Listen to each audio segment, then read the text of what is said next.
Today we're going to be talking about implicit differentiation.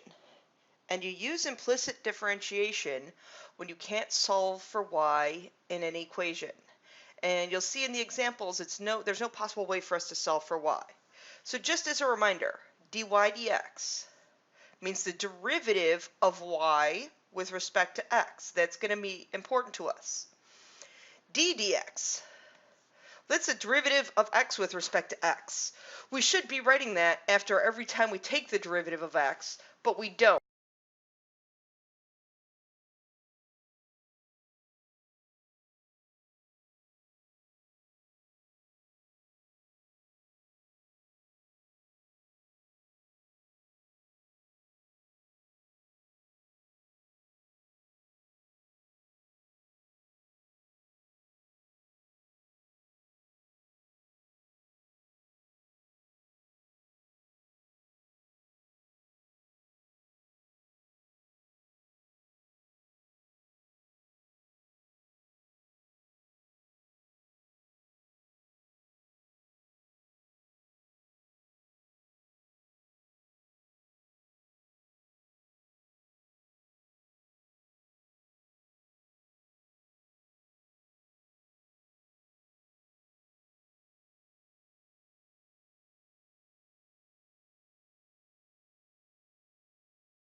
Okay, equation of tangent line, equation of the normal line.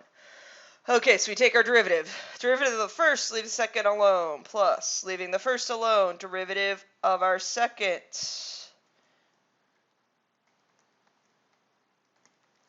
Minus 3, okay, derivative of the first, leaving the second alone, plus, leaving the first alone, derivative of the second,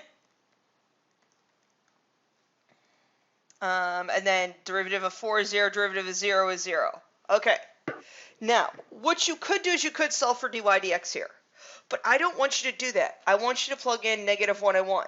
So when I plug in 1 there, I get 1 plus 2xy, plug in negative 1 and 1, we get actually a minus 2 dy dx minus a 3 times by, now plug in, we get a negative 2 plus plug in 4x. Now here it's just a matter of solving. So I have 1 minus 2 dy dx plus 6 minus 3 dy dx equals 0. Combine the 6 and the 1 to get a 7 minus, combine the negative 2 and the negative 3 term to get a negative 5. Dy dx is equal to 0. So solving for dy dx, I get 7/5. And that's a 7, not a 2.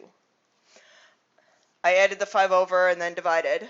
Okay, so my equation of my tangent line is y minus y1 is equal to m times x minus x1. My normal line, y minus y1 is equal to the opposite reciprocal of your slope, x minus x1. So not solving for the dy dx, I can easily, it kind of simplifies you out a little bit. You don't have to solve for that if I give you values. You can just plug in and then solve. Okay, please for me, make sure that your lesson summary below this video is submitted on time.